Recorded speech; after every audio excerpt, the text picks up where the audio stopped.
O que eu queria fazer hoje é começar devolvendo aí as provas. Não tive tempo ainda de atribuir a nota final do curso. Eu queria devolver as provas e comentar. E aí nos próximos dias eu atribuo o conceito. Gladstone,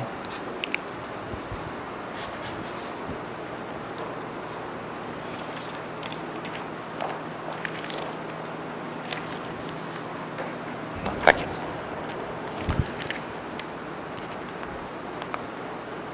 Uma prova sem nome.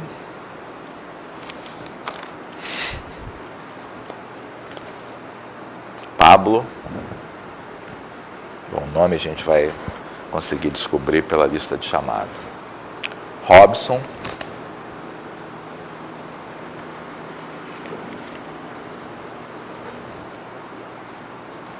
Jéssica.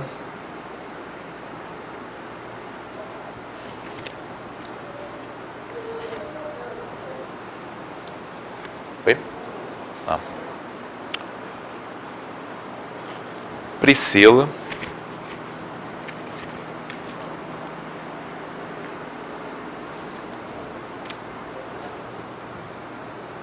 Otávio.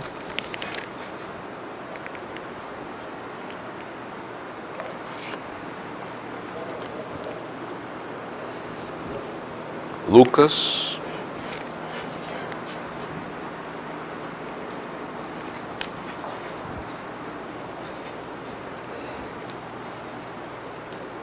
Márcio.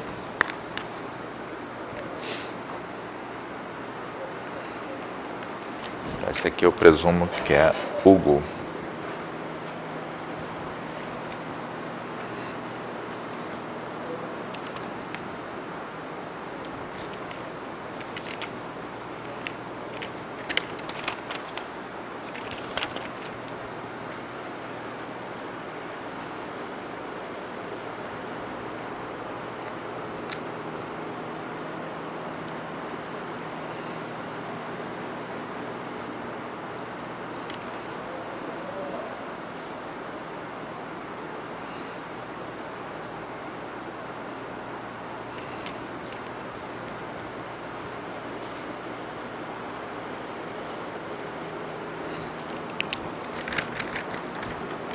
Bom, então, eu queria comentar a prova e, inclusive, mostrar algumas das questões, dar uma olhada no que acontece no nosso sistema gráfico, tá? Então, alguém tem os enunciados aí? Porque eu acabei não trazendo a minha folha de questões.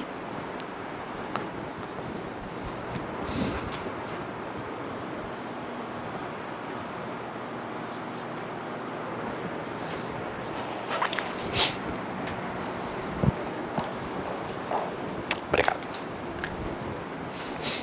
Então, as questões de afirmativas verdadeiras ou falsas. Na primeira, falava, dados dois triângulos arbitrários, Δ1 e Δ2 do plano, existe uma única transformação afim, tal que Δ2 é o transformado de θ1. Então, de Δ1. Essa questão aí, ela embute uma possível pegadinha, né? Porque depende se você considera o triângulo como uma lista ordenada dos vértices ou não. Então, se você considera os vértices ordenados, quer dizer, uma correspondência entre os vértices dos triângulos, tá? Essa afirmativa é verdadeira, existe uma única transformação afim. Tá? Se você considera a região do plano, então existem várias transformações afins, você pode mapear, tá, os vértices em qualquer ordem. Tá? Então, existem tantas quantas permutações, tá, aí dos vértices. Tá? Eu falei que podia ser uma pegadinha, porque, na verdade, eu aceitei quem considerou dos dois modos. Tá? Então, quem disse que só existia uma porque fica determinado os coeficientes lá da transformação, ótimo. Tá? Quem disse que não há uma porque a gente pode permutar os vértices, tá? Ótimo também. Segunda, se 4 pontos do espaço estão no mesmo plano, então a superfície obtida por interpolação bilinear, tá, é um plano. Claro, tá, no caso desses pontos estarem sobre o mesmo plano, quer dizer, as duas interpolações lineares que a gente faz vão resultar um ponto que não vai sair desse plano aí de jeito nenhum. Tá? Alguém fez a observação que é possível que não seja uma superfície, porque se esses pontos estiverem eles podem estar em posição degenerada, todos sobre a mesma reta. Verdade. Tá? Mas não era necessário fazer essa observação. Então, afirmativa C. Se os valores assumidos por uma função em cada vértice de um retângulo são todos positivos, então pode-se garantir que a curva dada pela equação f de xy igual a zero não intersecta o retângulo. Tá? Isso é falso. A gente até usualmente usa isso aí, um critério para não traçar a curva dentro dessa região, mas a rigor a gente não pode garantir que ela não intersecte. Tá? Pode intersectar várias vezes, pode ter uma componente inteiramente contida no retângulo. Então, essa é falsa. A D é interessante, né? Se a imagem de algum ponto ideal do plano por uma transformação projetiva é um ponto próprio, tá? Então a gente está falando que você tem aqui uma transformação projetiva, né, que leva, tá, uma direção, quer dizer, na verdade leva um feixe de retas paralelas, tá? Esse feixe de retas paralelas é levado num ponto. Tá? O que a afirmativa está dizendo, tá, é que se isso aí, tá, valer para algum feixe de retas, tá, então vai ter que valer, tá, para uma infinidade deles. Tá? A afirmativa é verdadeira, tá? Mas algumas das justificativas que eu recebi estiveram erradas. Tá? Uma delas foi que, porque existem infinitos pontos correspondentes a essa direção. Quer dizer, se vale para o ponto A, B, 0, vai valer também para TA, TB, 0. Só que esses dois pontos projetivos aqui são iguais. Tá? Não há diferença entre o ponto projetivo AB0, tá, e o ponto TATB0, o mesmo ponto projetivo. Tá? As coordenadas homogêneas são diferentes, mas estão na mesma classe de equivalência que caracteriza esse ponto. Então, isso não é uma justificativa adequada. Tá? Então, uma maneira da gente olhar para isso, tá, é pensar na matriz da transformação. Tá? Então, o que está acontecendo? Tá? Eu tenho uma componente, tá, que era 0 aqui, tá? Isso aqui está sendo mapeado, tá, em alguma coisa da forma coordenadas, tá, iguais a 1. Tá? Então, a nossa matriz T, tá, ela atua, tá, sobre um vetor da forma AB0, tá, resultando, tá, em algo do tipo 1 na última componente. Tá? Se ele resulta nesse 1 na última componente, tá, é sinal de que na matriz, a última linha da matriz, não pode ser, tá, com ambos os coeficientes, tá, iguais a 0. Tá? Porque se ambos os coeficientes aqui fossem iguais a 0, para quaisquer valores de A e B, tá, nós teríamos um 0, tá, lá na última componente. Tá? Então, esse vetor formado aqui, tá, isso aqui não pode acontecer. Tá? Então, essas duas componentes, tá, vão formar um vetor que eu vou chamar de U, que é diferente de 0. Tá? E o que está acontecendo, tá, é que se você faz o produto interno de U com o vetor AB, isso está dando diferente de 0. Tá? O que acontece é que, dado um vetor U, existe uma infinidade de vetores, se ele é não nulo, tá, existe uma infinidade de vetores que formam um produto interno diferente de zero com ele. Tá? Então, o fato disso aqui ocorrer, tá, indica que esse vetor é não nulo, tá? E se ele é não nulo, ele forma um produto interno diferente de zero para uma infinidade, tá, de vetores AB, não todos colineares. Tá? Então, é isso que faz a afirmativa ser verdadeira. Tá? E, finalmente, a última afirmativa é se uma curva paramétrica é mostrada regularmente no intervalo AB, obtém-se uma aproximação poligonal em que todos os segmentos têm o mesmo comprimento. A resposta não, somente no caso especial em que a parametrização da curva é proporcional ao comprimento do arco, é que a gente vai poder garantir que isso aconteça. Ok? Então, isso era a questão das afirmativas. A única coisa que tinha que pensar um pouco mais, realmente, era na afirmativa D. Bom, a outra é sobre a curva de Bézier. Nós comentamos aqui rapidamente em sala, né? Em que a gente tem uma curva em que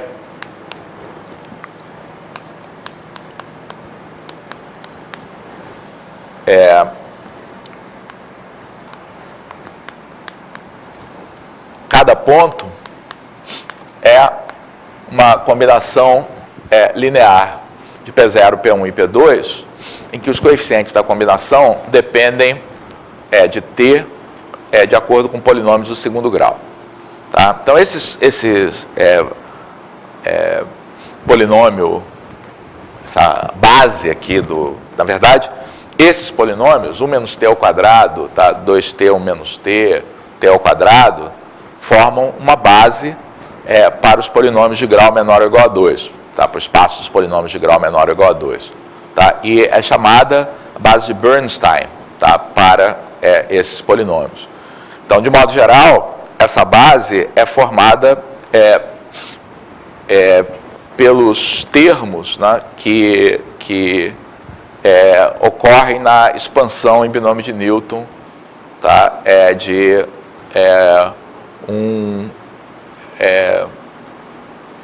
t mais 1 menos t elevado a n. Tá? Então, o fato de ser em termos da expansão de binômio de Newton dá algumas propriedades boas. Por exemplo, a soma para t entre 0 e 1, todos esses polinômios vão assumir valores não negativos, tá? Menores ou iguais a 1, e a soma deles é igual a 1. Tá? Então, uma coisa que é garantida aqui é que a curva que se forma desse modo, tá, é uma curva que não sai do fecho convexo dos pontos. Então, é uma curva que eu ilustrei aqui como é que ela varia quando você mexe os vértices. Tá? E aqui o que a gente está demonstrando, aí no item C, é uma propriedade fundamental da curva de Bézier. Tá? Então, os itens A e B são bem rotineiros. Tá? Então, o item A pedia para exprimir qual é o ponto obtido, né, quando se faz t igual a 1 meio. Tá? Então, é só substituir, a gente vai ter 1 menos 1 meio ao quadrado, quer dizer, vai ter 1/4 de P0, mais 2 vezes 1 meio vezes 1 meio, que vai dar 1 meio de P1, mais 1/4 de P2. Tá? Então, é uma combinação de P0, P1 e P2 com mais peso em P1 do que em P0 e P2. Tá? Então, é um ponto que, se você coloca os 3 pontos P0, P1 e P2, na verdade, a gente está fornecendo as coordenadas baricêntricas, tá, desse ponto. Então, o que isso aqui está dizendo é que os pesos de P0 e P2 são iguais, quer dizer, ele está sobre a mediana aqui desse triângulo, tá? Mas aí o peso, tá, de P1 é metade, tá? Isso significa que ele vai estar no ponto médio aqui dessa mediana. Então, esse ponto é exatamente, tá, o ponto médio, tá, da mediana que liga P1 ao ponto médio de P0 e P2. Tá? Então, o item A era só fazer essa conta. Tá? O item B era mostrar que esse ponto Q, que a gente produz desse modo, tá? Que eu estou observando que é o ponto médio da mediana, mas tem uma outra maneira de expressar esse ponto. Tá? Ele é o ponto médio do segmento formado pelos pontos médios dos lados. Então, se você faz P0, P1, tá? Faz P1, P2, e faz o ponto médio desses dois, o resultado, tá, é o ponto Q. Tá? Então, aqui está o ponto R, aqui está o ponto S. Tá, e, mais uma vez, é só fazer as contas. Né? Então, R, que é ponto médio, é P0 mais P1 sobre 2. S, que é ponto médio, é P1 mais P2 sobre 2. Daqui, o ponto médio de RS, tá, vai ser R mais S sobre 2, que é igual a essa expressão. Tá? A implicação disso, tá, a implicação, a coisa mais importante mesmo, tá, vai aparecer, tá, no item C. Tá? Então, o que o item C pede para provar? Então, quando você traça, tá, a curva de Bézier, que passa por P0, determinada por P0, P1 e P2, tá, ela passa pelo ponto Q, porque o ponto Q é o ponto correspondente à curva, tá, quando o valor de T é igual a meio. Tá, então, esse ponto Q está sobre a curva. E a gente tem um modo simples de gerar esse ponto sem precisar calcular polinômios, na verdade, só através de médias, tá? Só através de interpolação linear do mais simples possível. Tá? Mas a propriedade chave, tá, aqui desse problema, da curva de Bézier, tá, é que esse arco de curva que a gente obtém pegando a curva original, tá, entre os pontos P0 e Q, tá, é exatamente a curva de Bézier que a gente obtém determinada por esses três pontos P0, R e Q. Tá? Qual é a consequência disso? A consequência disso é que se eu quiser agora gerar um outro ponto aqui da curva, eu posso aplicar o mesmo procedimento a esse polígono P0, RQ. Quer dizer, faço ponto médio, ponto médio deles, gera um outro ponto da curva. Se eu quiser um outro ponto, eu uso agora esses três para fazer a mesma coisa. Ponto médio, gera um outro ponto da curva. Ou seja, na verdade, esse procedimento permite você encontrar uma sequência de polígonos que convergem para a curva de Bézier. Tá? Então, a gente tem, inclusive, um método, tá, para traçar essa curva sem precisar avaliar polinômios, tá, sem fazer nada disso. Quer dizer, como é que é o método? Eu pego o ponto P0, o ponto P1, ponto P2. E, recursivamente, tá, eu aplico esse procedimento de fazer duas interpolações, que no caso significa calcular ponto médio. Então, traço esse polígono, traço esse aqui, tá, tenho aqui o meu ponto médio, tá, e eu posso olhar, então, o polígono original, tá, como uma primeira aproximação da curva. no momento que eu faço essa subdivisão, a aproximação da curva que eu tenho por enquanto, tá, é essa. E agora eu repito esse procedimento em cada um dos pedaços. Então, acho ponto médio, traço aqui, ponto médio, traço aqui, já tem uma aproximação melhor da curva. Tá? Porque agora ela está sendo subdividida, tá? Em todos esses polígonos correspondentes, tá? A esses pontos médios. Tá? Para cada um deles eu faço a mesma coisa, ponto médio, ponto médio, ponto médio, ponto médio, ponto médio, ponto médio. Então isso rapidamente converge aqui para o formato da curva de Bézier original. Tá? Então, para justificar isso, eu tenho que fazer a parte C, que é mostrar que essas duas curvas coincidem. Tá?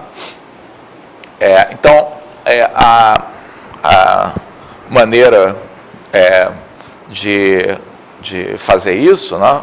Então, a gente tem aqui, tá, a curva original, tá? E podemos escrever qual é a curva de Bézier, tá? Definida por P0, R e Q.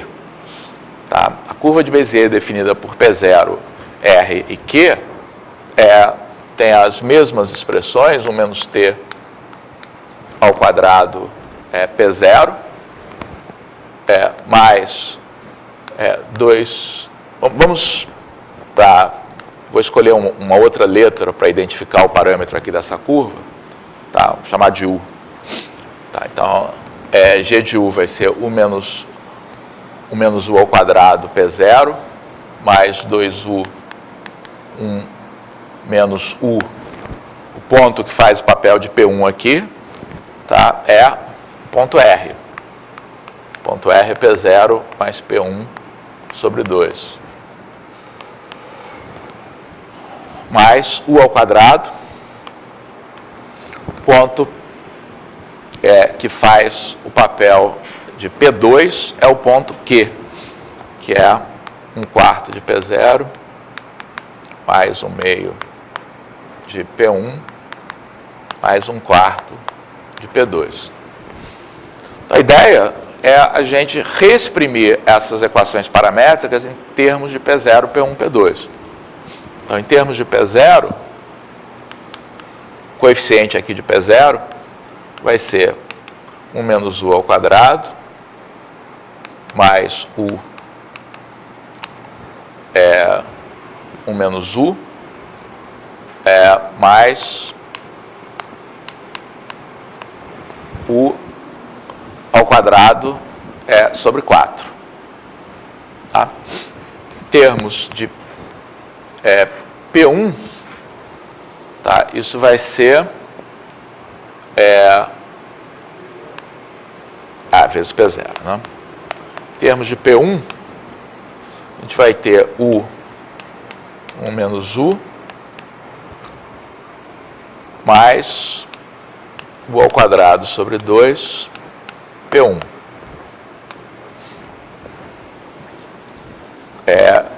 Em termos de P2, a gente vai ter U ao quadrado sobre 4, P2.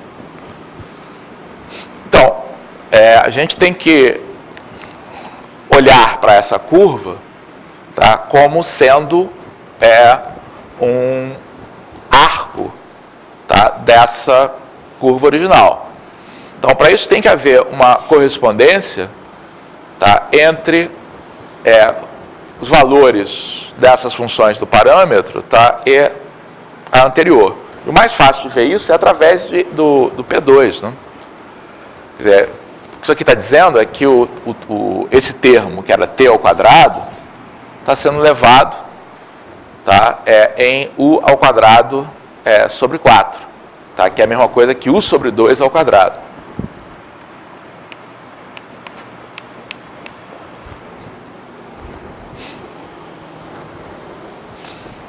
Tá. Então, essa a correspondência. Quer dizer, a ideia é exprimir tudo isso aqui, tá, em termos de U sobre 2. porque se isso aqui for realmente um arco, tá? A gente vai ter, em termos de U sobre 2, a mesma expressão que a gente tem aqui. Tá? Tem, né? Porque o que é essa expressão? Essa expressão é U sobre 2, colocando em evidência, que multiplica 2 vezes 1 menos U, é isso, U sobre 2, se eu colocar em evidência, fica 2 vezes 1 menos U, mais 1, que é U sobre 2 é isso. Algo está estranho aqui. Mais U. Isso. Então, nós vamos ter 2 menos 2U mais U, que é 2 menos U, e isso é 2 vezes 1 menos U sobre 2, que é o que tem que ser.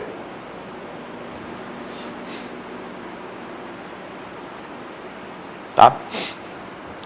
E esse primeiro termo que está aqui, tá, é exatamente a expansão, tá, de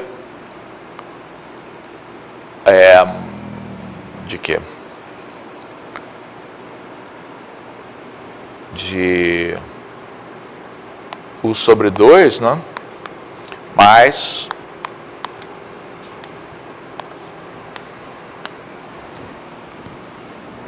um menos U ao quadrado, né? O quadrado de U sobre 2, quadrado de 1 menos U, duplo produto. Então, isso que está aqui é 1 menos U sobre 2 ao quadrado. Ok?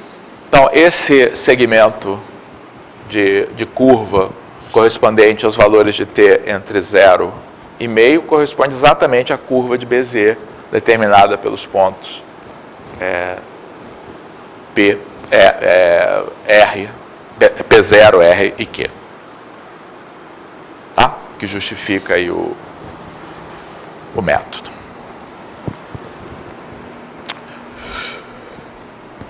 Questão 3.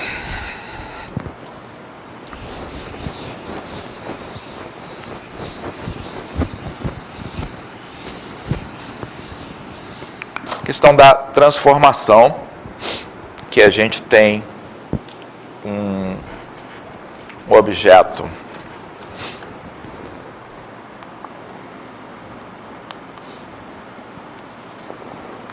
que originalmente está nessa posição.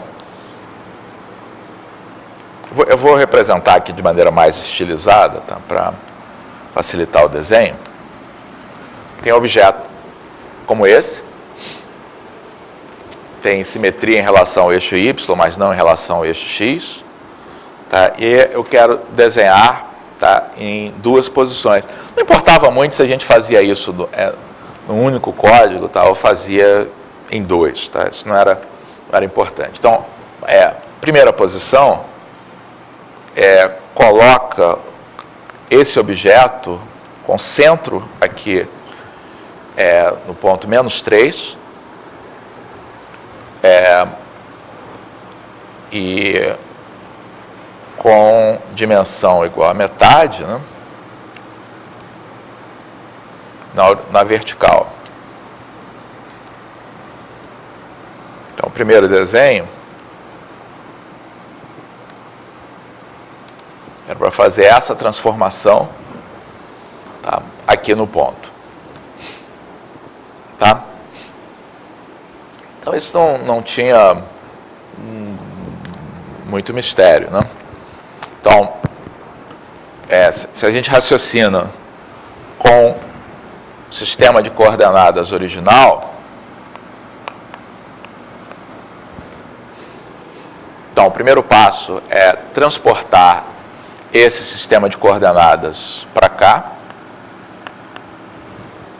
Então, fazer uma translação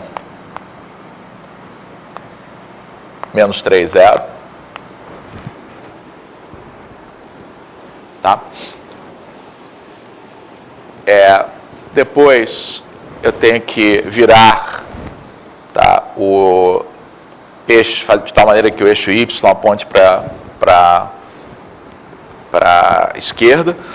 Por causa da simetria, na verdade, tem mais de um modo da gente fazer isso, tá? Mas uma possibilidade, tá, é fazer com que o novo eixo X esteja nessa posição, o novo eixo Y esteja nessa posição. Tá? Então, aqui o primeiro, o E1 vai estar aqui, tá? O E2 vai estar nessa posição, e isso a gente consegue com uma rotação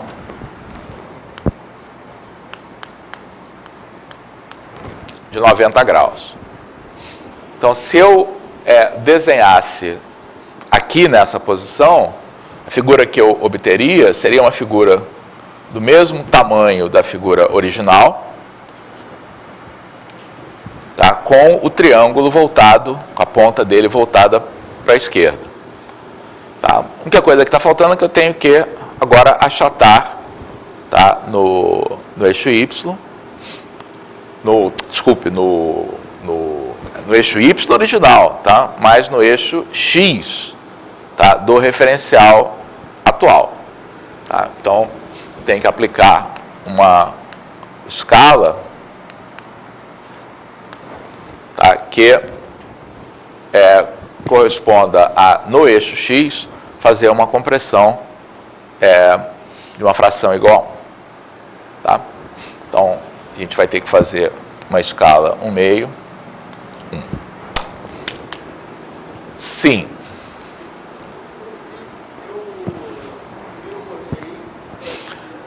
Nada melhor agora do que a gente pedir ao nosso sistema gráfico para verificar, tá, se as soluções, porque pelo menos teve uma no item B, que eu usei, inclusive, para corrigir algumas delas aqui, que eu não entendi a lógica, tá, para conferir se estava certa, tá, ou errada. Então, às vezes, só teve um caso aí que vocês me surpreenderam. Acho que foi um de vocês dois aí. Vai ser até interessante para vocês me explicarem por quê, que eu não sei. Então, vamos lá. Vamos...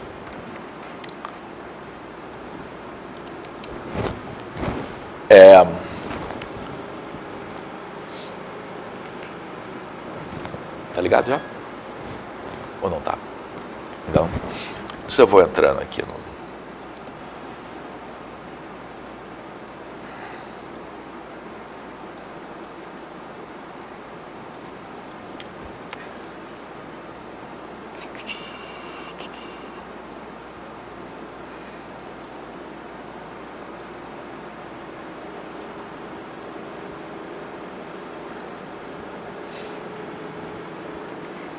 Então, vamos criar aqui um objeto.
para ficar mais claro o que a gente está fazendo.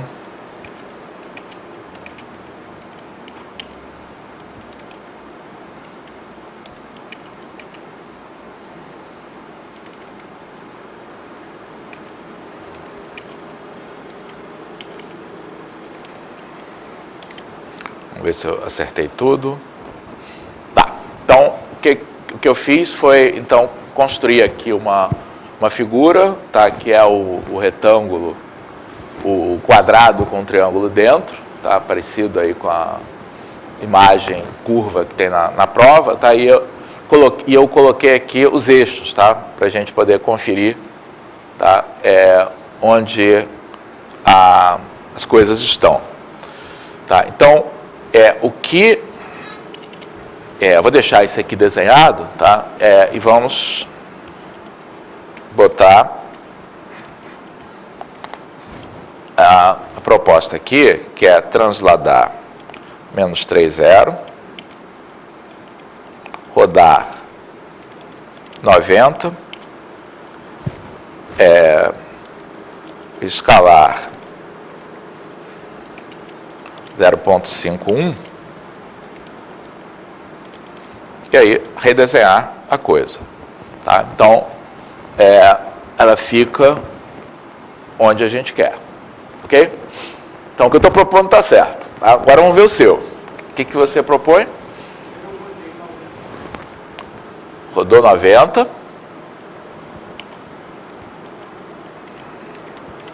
Depois? Translador 0,3. Pode ser. E? 0,3, isso. 0 numa... Escalou qual? Esse? 61? Tá certo. Deixa eu entender a lógica aqui. Sim, você rodou 90, aí transladou na direção na direção do novo eixo Y, tá? E aí fez a escala. Perfeito, tá certo. Alguma outra aí? Oi? Na verdade, você tirou 2 pontos porque você escreve coisa, Pois é, mas não é assim que os sistemas funcionam, tá? Os sistemas não funcionam descrevendo a primitiva e depois aplicando as transformações, tá? Os sistemas funcionam sempre aplicando as transformações e aí desenhando a primitiva deste modo. Foi por isso que eu fiz isso. Ok, então esse aí esse aí eu não consegui, achei que estava errado mesmo, nem me preocupei em fazer o teste. Tá? Agora vamos ver a outra figura, como é que vai ficar. Vou precisar de luz aqui um instantinho. Então vou apagar esse aqui. Então, vamos tratar de maneira independente aqui as duas situações. Então, na outra situação, o objeto é colocado com vértice aqui, inclinado a 45 graus,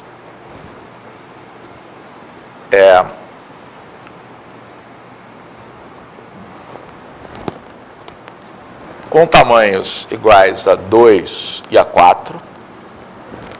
Então, aqui vai ser 2 e aqui vai ser 4. E com o triângulo com esse aspecto. Tá? Então,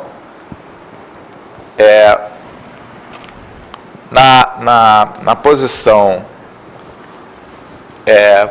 final, né, o eixo X vai estar aqui, tá? O eixo Y vai estar aqui. Tá? Então, isso aqui já sugere, tá, que a rotação tá, a ser usada, vai dizer, não, mas não, eu quis colocar o eixo X para cá, o eixo Y para cá. Pode, mas isso vai implicar uma mudança de orientação, uma mudança de escala com fatores negativos. Então, o mais natural, tá, é fazer, ou seja, tem aqui no processo uma rotação de 135 graus. Tá, que em algum lugar, tá, é natural a gente colocar uma rotação de 135 graus. Tá.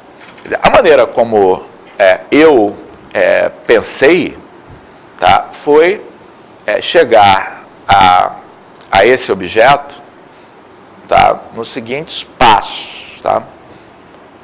Então, da posição original, tá, eu levar o centro para essa posição. Tá? Então, maneira como eu pensei. Então, no primeiro passo, a gente leva o nosso sistema de eixos para cá, tá? Através de uma translação 1,0. Então, se eu desenhasse agora, seria o mesmo objeto, simplesmente transladado para essa posição. Tá? Agora eu vou aplicar as transformações. Tá? Então, a primeira coisa que eu vou fazer depois de transladar é rodar 135 graus.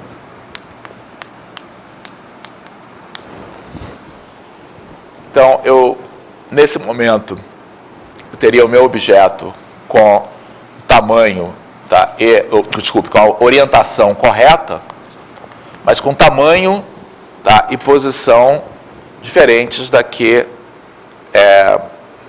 eu quero. Tá? A maneira como eu pensei, que não precisa ser essa, tá, foi no próximo passo ajustar, tá, o tamanho do objeto, tá, através de uma escala que na horizontal é igual a 2, na vertical é igual a 1. Tamanho vertical do objeto, tá, permanece o mesmo. Tá? E, finalmente, deslocá-lo para a posição correta. Então, ele já estaria desenhado, tá, do tamanho certo, com o centro aqui nessa posição. Tá? Aí, o que eu tenho que fazer? Eu tenho que fazer um deslocamento, tá, de tal maneira que esse vértice venha para essa posição. Que é essa a informação que eu tenho. Esse vértice tem que ficar nessa posição. Então, qual é a translação que eu tenho que aplicar para colocar esse vértice nessa posição no sistema de coordenadas atual? Então, o sistema de coordenadas atual é esse, né? Que no eixo Y, isso aqui é igual a 1, isso aqui é igual a 1 no eixo X. Então, o deslocamento que eu tenho que fazer, tá, é de uma unidade, tá, em X e menos uma unidade em Y. Então,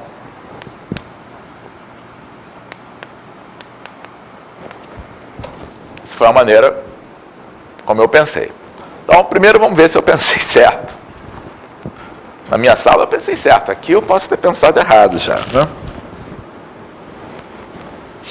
Então, vamos substituir aqui as transformações por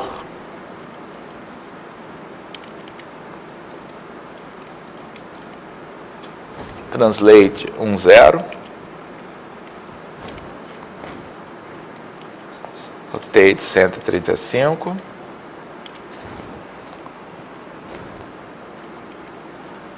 scale 2,1, translate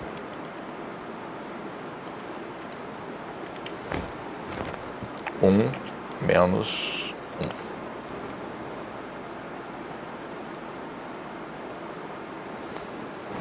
E é o que a gente quer mesmo, né? Colocou lá o vértice na posição 1,0, orientação correta. Tá? Então, essa solução está certa. Tá? Bom, aí tem a maneira covarde de fazer o problema. A maneira covarde de fazer o problema, tá, é calculando as coordenadas do centro, tá, e aí fazendo a translação até lá. Tá, não é difícil fazer essa conta, se não me engano, você vai dar 1 menos raiz de 2 sobre 2, 3 raiz de 2 sobre 2. Só calcular os vetores aqui que ligam o vértice ao centro, tá? Essa é a conta que vai dar. Então, uma outra solução é transladar logo o eixo para lá, fazer a rotação, fazer a escala. Então, outra solução que funciona é essa, né? Você translada 1 menos raiz de 2 sobre 2, 3 raiz de 2 sobre 2, roda 135, escala 2, 1. Isso vai dar certo também, é uma outra maneira de fazer. Tá? Mas um de vocês fez uma solução que é certa, tá? E que eu não sei se eu entendo, não. Qual foi? Deve ser você. Dita aí para mim.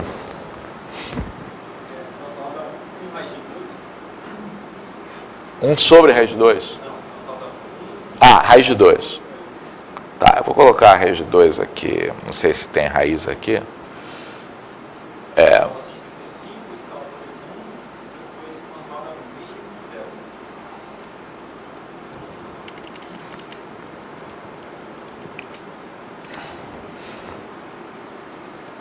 Eu estava convencido que estava errado, tá? Eu falei, por via das dúvidas, vamos aqui conferir qual é o resultado, tá? E o resultado está certo. Aí não tive tempo aí de pensar. Explica a lógica aí pra gente. O que é o 1 raiz de 2 é o quê? 1 raiz de 2 leva o centro de modo que quando eu girar o 135, o vértice cai certinho no zero. Não, mas esse não é o centro final, né? Não, não é. Mas aí eu faço isso. Por isso que eu escalo e depois translado o meio para cima para devolver. Quando escalar, ele vai sair do zero. Ah. Aí eu translado mais meio e ele cai. Ah, então você fez entendi. Quer dizer, será que entendi? Porque essa translação de 1 raiz de 2, é uma translação que equivale a você rebater as coisas ali, né? Não sei, continuo não entendendo. Não. Quer vir explicar aqui? Ele faz. Vai apagar tudo, se quiser.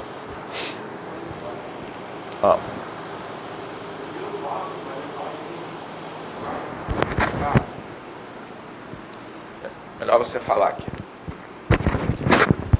Se quiser. A primeira translação vai levar ele para cá. Quando eu rodar 135, ele vai ficar certinho aqui, assim. Já vai cair certinho o ponto onde tem que fazer. Quando fazer o escalamento, ele vai sair do ponto. Vai ficar para cá. Aí o último translate é para tirar, devolver o ponto para cá. Daí ele fica certinho. Ok. Tortuoso, mas ok. Não, é claro que é muito pessoal aí a maneira como se pensa. Mas é um exercício interessante de corrigir, porque às vezes acontece isso, né? De que você acha que a pessoa enlouqueceu e está correto. Oi. Na verdade, o que aconteceu comigo foi só uma confundir a orientação do triângulo lá. Eu imaginei, do jeito que eu fiz, o triângulo ia ficar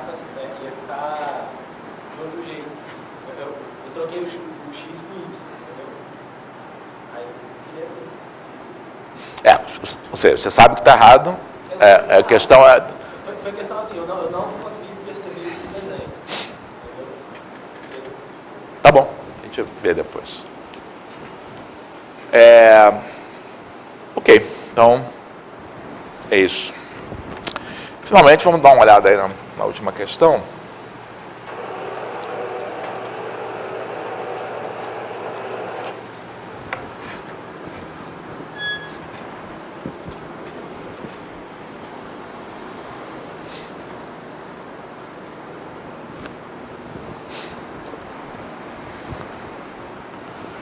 A última questão era sobre transformação de visualização.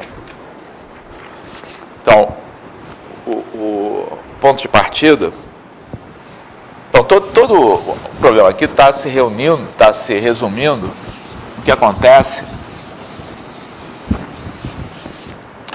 na passagem do espaço normalizado. Então, o espaço normalizado é aquele em que o volume de visão foi levado para o tronco de pirâmide na situação padrão, em que o plano far já foi levado lá para o quadrado mais ou menos 1, mais ou menos 1, 1.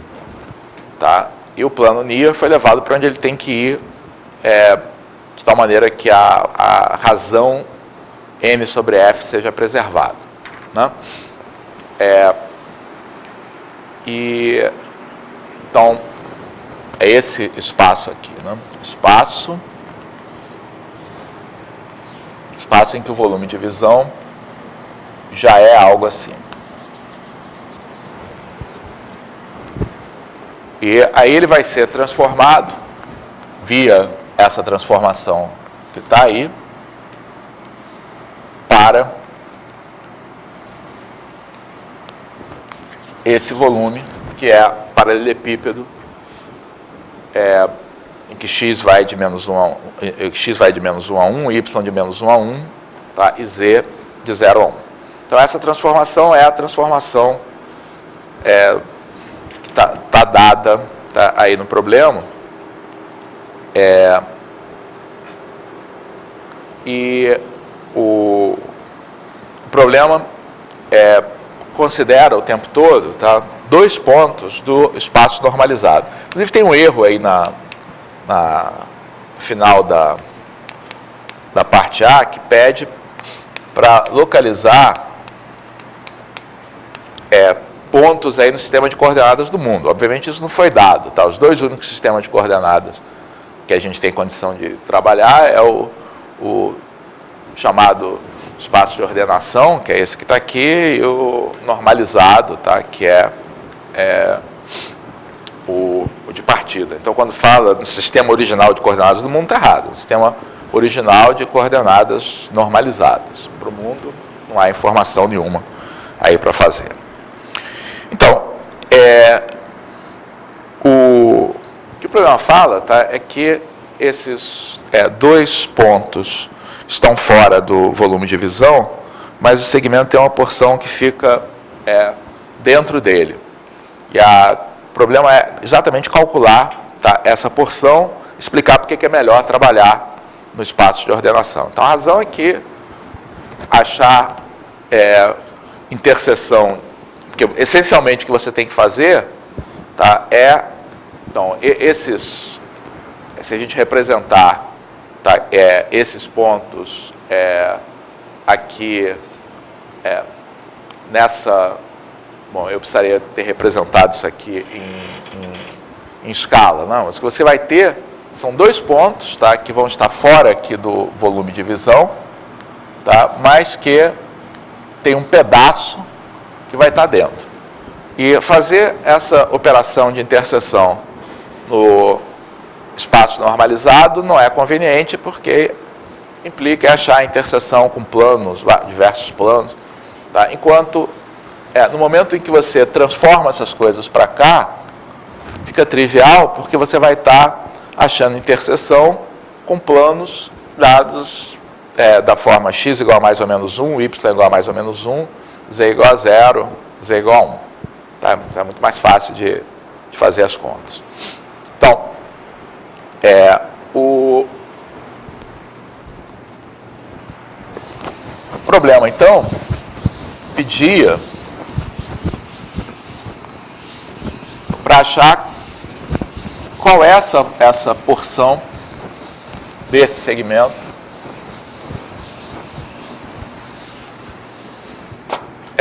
que vai ser visível. Então, a gente tem que projetar.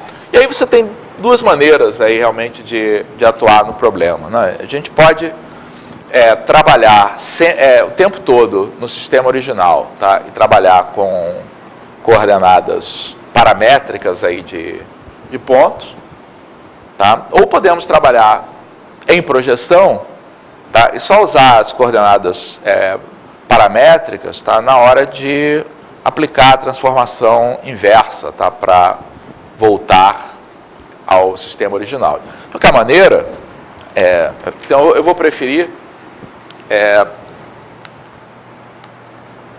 atuar diretamente no espaço de ordenação. Então, a nossa matriz vai ter um aqui, aí é f sobre f menos n, então o problema pede para especializar n igual a 1, f igual a 6, então isso vai dar 6/5, menos 1/5, 1. Então, tudo que eu não coloquei aqui é 0. E aí você vai operar com ponto 1, 1, meio, 1. E vai operar com ponto 0, 0, 2. Então, a primeira coisa que a gente vai fazer é verificar de fato que esses pontos estão fora do volume de divisão. Isso fica aparente na hora que a gente faz essa transformação, né? Então, o resultado vai ser 1, 1. Aqui vai ser 6/5 vezes meio menos 1/5, né? Então, 6/5 menos 1/5 meio. Então, isso vai ser 1. Aqui o que vai dar? 3/5 menos 1/5, 2/5, né?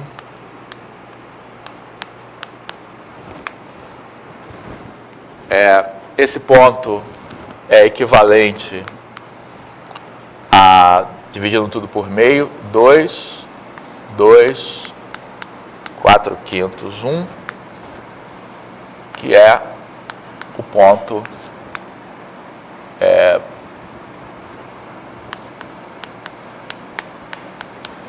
2, 2, 4/5, tá certo? Confira minhas contas aí, porque posso errar. Operando com os demais, o resultado vai ser 0. Então, a conta é essa, né? 0, 0, 2, 1.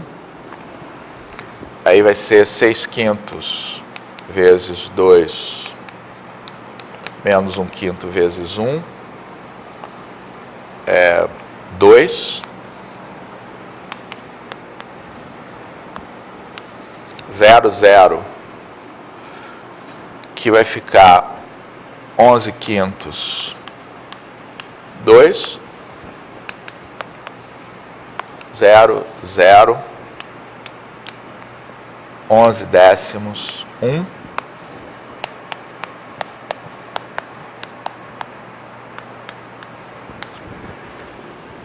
Então, esse aqui é o ponto 0, 0, 11/10. Então, para facilitar, as coordenadas x e y são iguais, né? Então, essencialmente, isso é um problema em duas dimensões, porque x e y você pode tratar como se fosse uma coordenada única, tá? Ou seja, esses pontos aqui no espaço de ordenação caíram. Então, aqui está o nosso retângulo. Então, a gente está falando do ponto 2, 4/5. Então, 2, 4/5 é um ponto mais ou menos... não, ao contrário. O contrário, não, porque essa é que é que é o eixo N aqui na nossa figura, né? Então, 2 4/5 quer dizer um ponto mais ou menos aqui, 2 4/5. Tá? E o outro ponto, tá? É um ponto 11 décimos, tá? É um ponto mais ou menos aqui. Então, a interseção que a gente está fazendo aqui nesse espaço, tá? É uma coisa assim. Tá?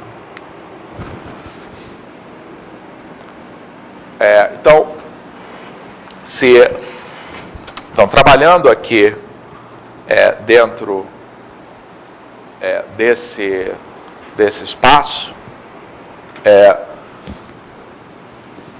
a gente pode, por exemplo, trabalhar com as coordenadas paramétricas, tá, dessa reta, tá, aqui nesse espaço. Tá? Elas vão ser 0, 0, 11 décimos, mais t vezes 2, 2, 4/5 menos 11 décimos. 4/5 menos 11 décimos vai dar menos 3 décimos, né?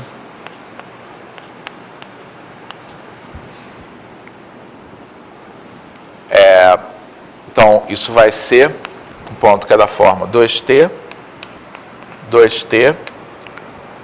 11 décimos,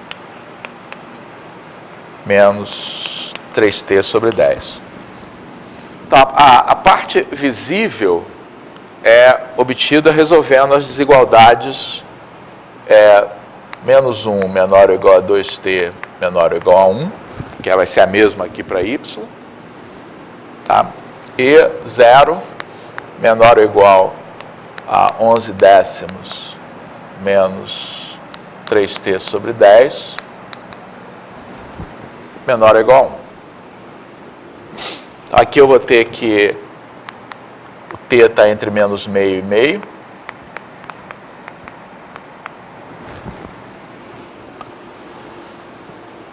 E aqui eu vou ter, então,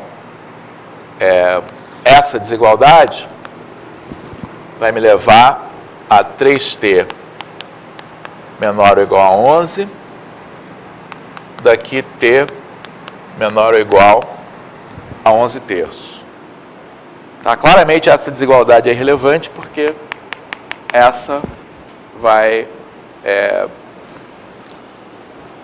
dar uma restrição mais forte.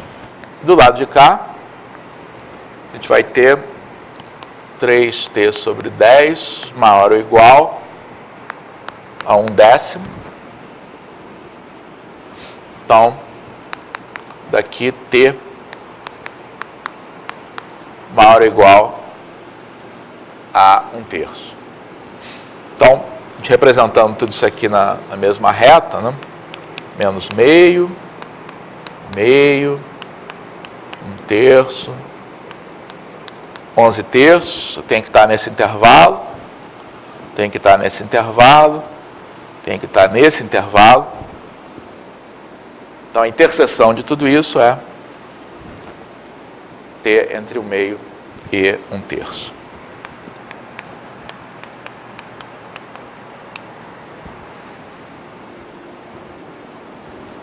Contrário, né?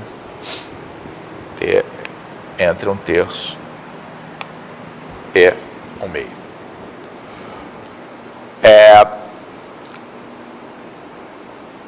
Então, substituindo aqui na nossa equação, né? Então, para t igual a 1 terço, nós vamos ter 2 terços, 2 terços,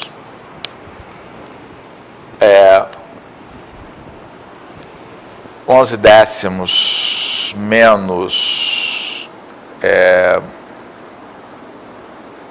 1 décimo, não? É isso? Que é 1, né? Que tinha que ser uma das componentes aqui iguais a 1 ou 0.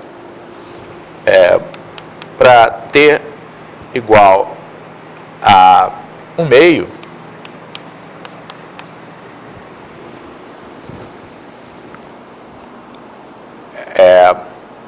a gente vai ter 1, t igual a 1/2, isso aqui vai ser 3/20, 19/20, é isso? É um ponto que está ali quase naquele biquinho lá que a gente desenhou. Tá? Aí se pede para determinar esses pontos, tá, na sistema de coordenadas original, que não é o do mundo, é o normalizado. Me arrependi depois um pouco de ter pedido isso, né, porque é uma conta a mais aí a fazer.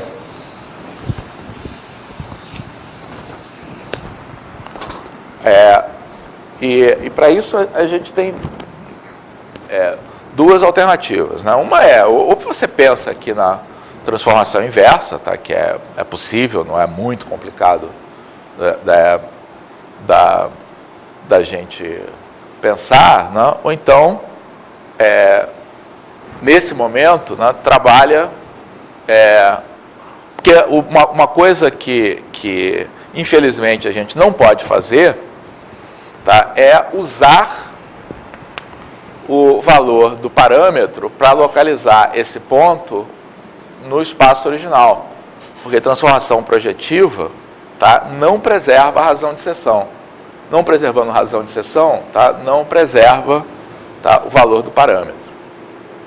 Tá, então, nesse momento, e aí seria uma certa vantagem fazer já desse modo, tá? Ou a gente considera essa inversa, tá? Ou tem que considerar a representação paramétrica no espaço original. Tá? Então, a gente tem que buscar, não é muito complicado, porque a gente já sabe que a resposta é essa. Não? Você vai ter que resolver.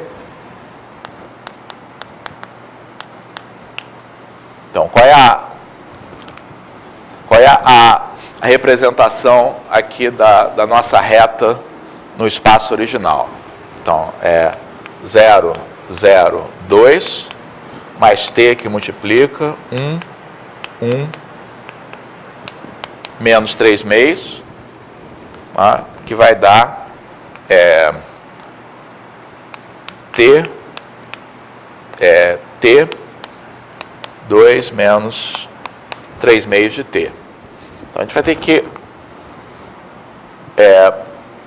fazer a transformação t 2 menos 3 meios de t, 1,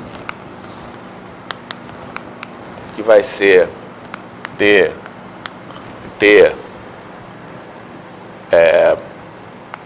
que vai ser 6/5 vezes 2, vou escrever 6/5.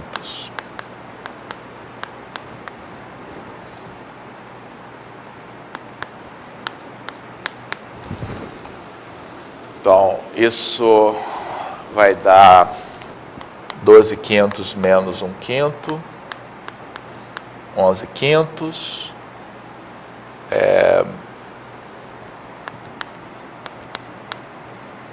menos 9/5 de t, certo? E aqui vai ser 2 menos 3 meios de t. E igualar isso aqui, tá, aos dois pontos. Então, isso aqui vai ter que corresponder ao ponto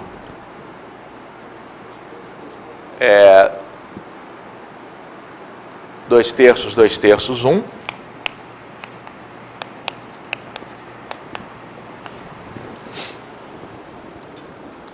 Então, corresponder ao ponto 2/3, 2/3, 1, significa essas duas coordenadas serem iguais aqui, por exemplo. Então, a gente vai ter que resolver 2 menos 3 meios de t igual a 11 quintos menos 9 quintos de t. Tá? Isso vai dar o valor de t e aí a gente acha o ponto. Tá? E o outro que é o 19, 20.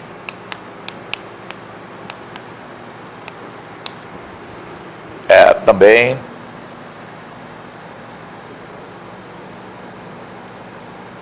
aí é mais fácil fazer t igual a 2 menos 3 meios de t. Aí vai achar qual é o valor de t, substitui, não vou fazer as contas até o final. Ok? Esse é o item A. Item B perguntava qual era o ponto de fuga correspondente à direção deste segmento. Tá? Na verdade, uma maneira de fazer isso é que essa conta está aqui já. Tá? Porque se a imagem dos pontos, a imagem dos pontos dessa reta já está aqui nessa expressão. Tá? Então, um modo da gente fazer, tá, é fazendo o limite quando t tende para infinito aqui desses pontos. Tá? Então, quando t tende para infinito,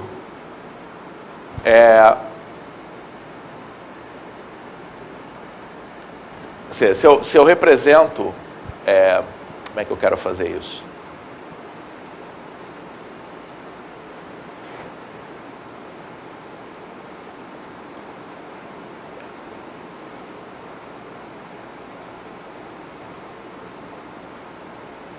Quer dizer, quando t tende para infinito, tá? O que ocorre é que esses pontos que vão estar aqui sobre essa reta, tá? Você vai ter coordenadas essencialmente proporcionais a 1 e a menos 9 quintos. Tá? Então, eu já leio aqui, tá? Que 1 e menos 9 quintos, tá? São as coordenadas dessa direção. Tá? Estou dizendo, está aqui. Tá? Então, aqui eu tiro 1 menos 9 quintos. Tá? Não era isso que se esperava que vocês fizessem. O que se esperava que vocês fizessem é identificar qual é essa direção do segmento. Então, qual é a direção do segmento? A direção do segmento é 0, não, era 1 menos 3 meios, certo? E fizessem essa conta, né?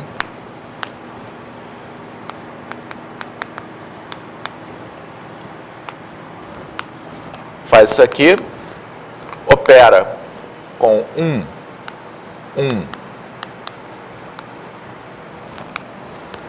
menos 3 meios, 0, tá? Que é o ponto correspondente ao vetor que liga os dois pontos, e o resultado é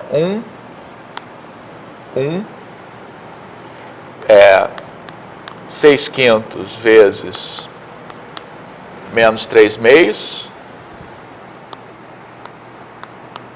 menos 3 meios,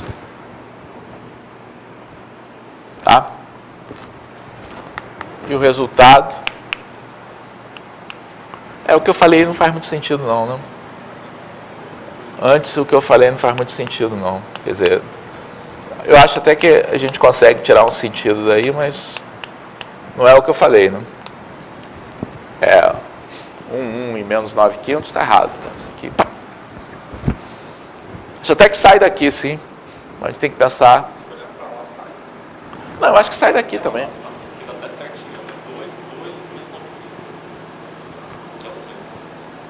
Então, o resultado é esse que está aqui. Como é que é? O que você falou? Mas essa mesma análise que o professor fez, que serve fez novamente, naquela expressão lá, 2t, 2t, isso daí sai. Mas aqui tem que sair também. Aqui tem que sair também. O que a gente tem que fazer, tá? Qual é o limite quando t tende para infinito? Aqui sai, tá? Aqui sai assim. Limite quando t tende para infinito, dt sobre 2 menos 3 meios de t, t. Não sai da maneira que eu expliquei, tá? Mas sai aqui.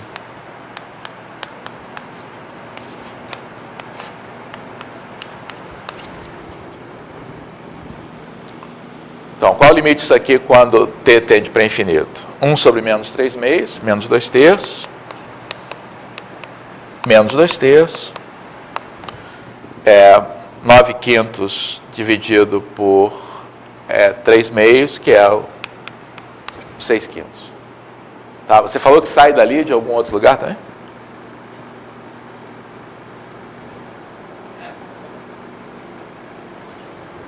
Sei. Oi? Eu peguei a reta paralela, aquela ali, 2t, 2t, uns décimos, menos 3t, décimos. Eu peguei essa reta, aí eu falei, ela é paralela. Essa que você está falando aqui. Eu peguei essa reta. Pegou a reta na projeção.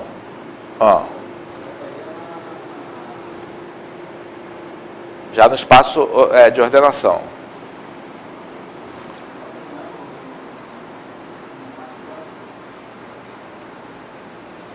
Essa que está aqui? Não, não é. Já é no espaço de ordenação. Certamente essa reta tem que passar pelo ponto que está ali, mas não sei como é que você identifica que ele é o ponto de fuga.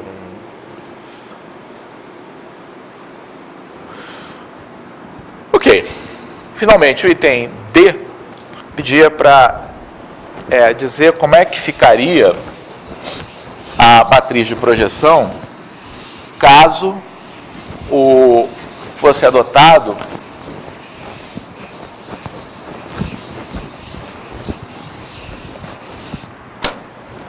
a convenção do OpenGL. Então, a diferença é que no OpenGL o nosso volume de visão normalizado é mapeado aqui, uma caixa simétrica, tá? De menos 1 a 1. Uma maneira mais simples aí de pensar, tá? É que, bom, você pode fazer a passagem daqui para cá diretamente, tá? Tem todos os elementos para fazer isso, tá? Mas não precisa, porque o mais simples é fazer a passagem daqui para cá. Então, a gente tem aqui a transformação P, tá? Vai ter aqui uma outra transformação T, e o que a gente tem que fazer é T composta com P. Tá? Maneira mais simples aí de fazer. Agora, como é que é essa transformação T? Então, a gente pode... Essa transformação T, na verdade, ela não faz nada com x e y, tá? Ela atua somente nas coordenadas z ou n. Tá? Então, uma maneira simples aqui de ver é que a coordenada n, tá? O que acontece com ela?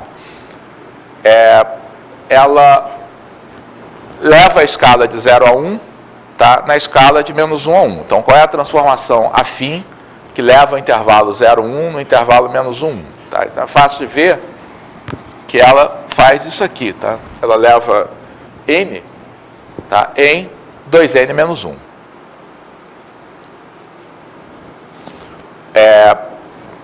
Então, a gente pode escrever essa transformação aqui diretamente. Tá? Então, essa T,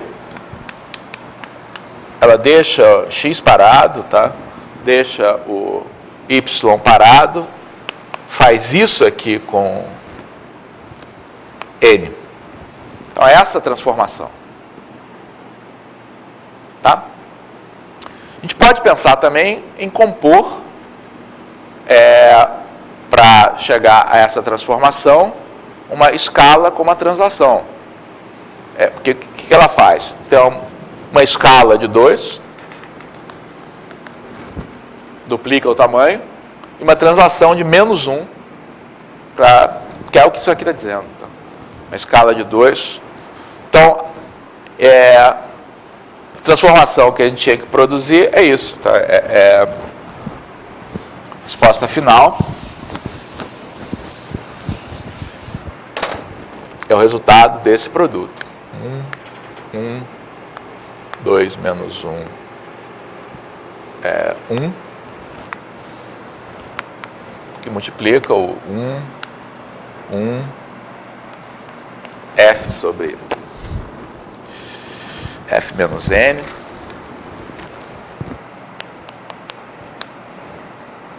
menos n sobre f menos n. Se eu não errei, não tem as contas aqui. Se não me engano, o resultado final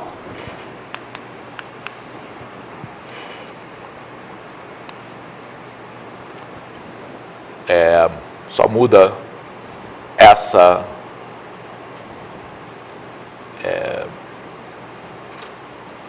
componente, né? Se não me engano, o que a gente vai ter aqui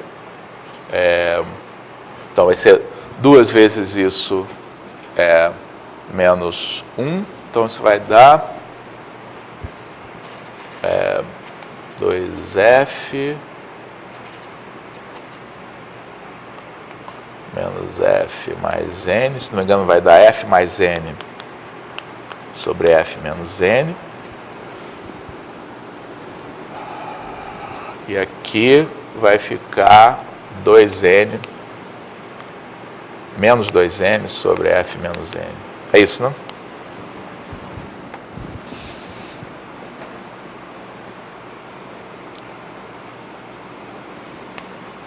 Acho que é isso que vai ficar no final.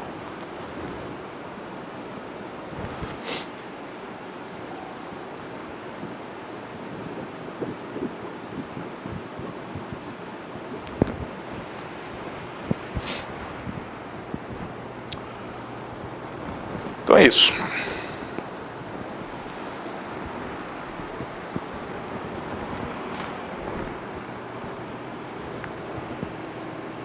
Bom, o que eu vou querer fazer na aula de quinta-feira são 2 coisas, tá?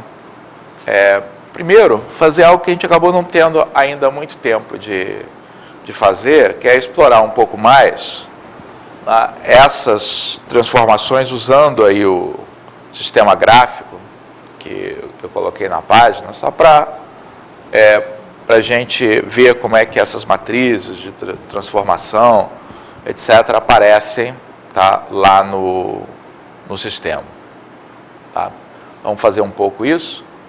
E eu vou também querer falar de maneira breve, tá, sobre o que falta aí no que a gente não cobriu a respeito da produção de imagens realistas. Tá? Falar um pouquinho sobre o que está faltando para, depois de você projetar corretamente os pontos do ponto de vista geométrico, tratar com a questão da aparência. Quer dizer, o que faz, por exemplo, um objeto parecer feito de plástico, tá? Ou parecer ser feito de metal. Tá? E para isso a gente tem que entender um pouquinho aí dos modelos de iluminação. Tá? Então, eu vou falar um pouquinho sobre isso, e para que vocês tenham uma ideia do que a gente não tratou aqui no curso a respeito de aparência. Tá? Eu vou ficar por aqui até para atender aí dúvidas que alguém tem aí da prova.